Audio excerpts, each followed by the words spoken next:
नमस्कार, मैं रामकृपाल दबंग ज्योतिषी चैनल पर आप सभी का हार्दिक स्वागत करता हूँ। हम बात कर रहे हैं आज मकर राशि के जातकों के बारे में। मार्च 2024 में मकर राशि के जातक पर क्या क्या प्रभाव होंगे, क्या शुभ प्रभाव होंगे, क्या थोड़ा कमज़ोर प्रभाव होंगे, उसके बारे में डिस्कस करेंगे, उसका भविष्य फल का डिस्कस करेंगे। तो मकर राशि जो है वो पृथ्वी तत्व राशि है। जिस तरह पृथ्वी धीरे धीरे धीरे धीरे अपनी धुरी पर घूमते हुए 24 घंटे में अपना लक्ष्य पूरा करती है, उसी तरह इस राशि के जातक धीरे धीरे चलते चलते चलते लक्ष्य के प्रति लगातार अग्रसर होते हुए और अपने लक्ष्य को पूर्ण करते हैं। इस राशि का स्वामी शनि है और ये चर राशि है। अतः जातक के मन में चंचलता और आगे बढ़ने की इच्छा बहुत प्रबल होती है और एक जगह स्थिर रूप से जो हो वो काम करने में कम करते हैं। और कभी कभी तो ऐसा होता है कि वो लगातार जो है अपना काम परिवर्तन भी कर सकते हैं। जिसे चर राशि है तो हमेशा कभी कुछ इच्छा हो जाएगा, कभी कुछ इच्छा हो जाएगा। इसके बावजूद चूँकि पृथ्वी तत्व राशि है, इसीलिए जीवन में ये शांत भाव से अपने लक्ष्य के प्रति कठोर अनुशासन द्वारा लक्ष्य की पूर्ति करते हैं।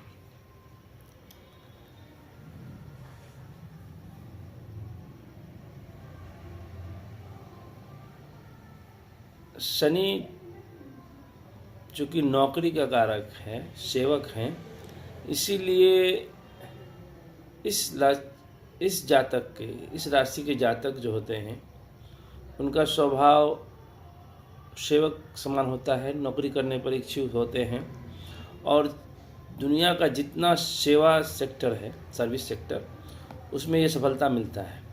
और ये कम उम्र से ही 15-20 बरस 25 वर्ष की अवस्था से ही वो काम अपना करते रहते हैं। इसके अलावा जो है ये जातक जो है वो अनुशासन प्रिय होते हैं और जो उनकी आज्ञा का उल्लंघन करता है और अवज्ञा करता है, उसके प्रति ये बहुत कठोर आचरण रखते हैं। यहाँ तक कि ये निरंकुश स्वभाव के हो जाते हैं। इसके अलावा इनमें एक खासियत ये होती है कि ये किसी पर विश्वास नहीं करते। अपने अलावा जो है वो किसी को भी विश्वसनीय नहीं मानते हैं। ये उनका माइनस पॉइंट है।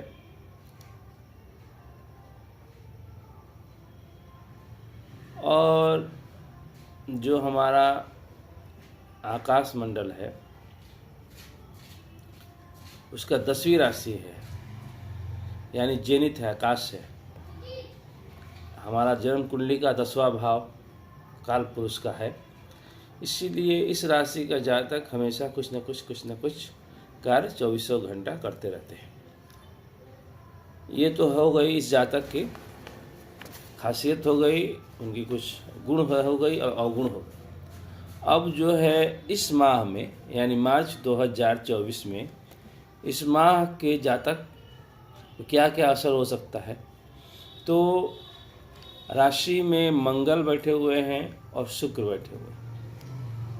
शुक्र जो है दशम के कारक हैं और पंचम के कारक हैं और मंगल जो है वो आपके आय भाव का कारक हैं और सुख भाव का कारक है। तो इसका मतलब ये हो गया कि इस महीना मार्च के महीना में काम करने से आय आएगा, इनकम होगा और उससे सुख प्राप्त होगा। यानी कि इस महीना अपेक्षाकृत ज़्यादा धन प्राप्त होने का योग बनता है। बृहस्पति केंद्र में बैठे हुए हैं चौथे भाव में। इससे ये होगा कि बृहस्पति तीसरे भाव का स्वामी है और 12वें भाव का स्वामी होकर चौथे भाव में है, यानी घर के मरम्मत में, रिनोवेशन में, घर के में पेंटिंग होगा, घर के निर्माण होगा, ज़मीन होगा जिसको उसमें घर आरंभ होगा, जिसका घर होगा उसमें उसका वो जो नया फर्नीचर, नया पेंटिंग, नया डेकोरेशन आदि का संभावना का प्रबल योग है। दूसरे भाव में सूर्य, शनि और बुध बैठे हुए हैं। तो बुध भागेश हैं, शनि लग्नेश हैं और सूर्य जो है अष्टमेश है। तो इसमें इसका मिला जुला फल हो सकता है। किसी खास कारण से आपको धन प्राप्त हो सकता है, वसीयत विरासत के संपत्ति मिलने का योग बनता है, और जिसका कुंडली खराब होगा, जिसका ग्रह दशा खराब चल रहे होंगे, उसको कुछ हानि का योग होता है, यानी कि विरासत के संपत्ति से हानि भी हो सकता है। राहु तीसरे भाव में है, ये बहुत अच्छा है। आदमी का पराक्रम बढ़ेगा, जातक का पराक्रम बढ़ जाएगा। और केतु 9वें भाव में है, इसका मतलब यह है कि यदि धार्मिक पूजा पाठ किया जाएगा, यदि मंदिर में जाया जाएगा, मंदिर में जाकर नियमित पूरा पूजा किया जाए, पूरे महीना यदि मंदिर में भगवान का दर्शन किया जाए, तो आपके जीवन में इस माह में जो परेशानी होगा उसमें कटौती हो जाएगा, शांति हो जाएगा और सभी कुछ सफल रहेगा। क्योंकि बृहस्पति केंद्र भाव में होकर दशम भाव, अष्टम भाव और 12वें भाव को देख रहे हैं, तो आपको कर्म भाव शुद्ध कर देंगे, आयुष ठीक करेंगे और शुभ कार्यों में खर्च करेंगे। तो यदि आप मंदिर पर खर्च करते हैं, मंदिर में दान करते हैं, मंदिर का पेंटिंग करवाते हैं, मंदिर का मरम्मत करवाते हैं, तो आपके लिए ये सरप्लस महीना है और इसमें आपको बहुत ही लाभ होने का योग बनता है।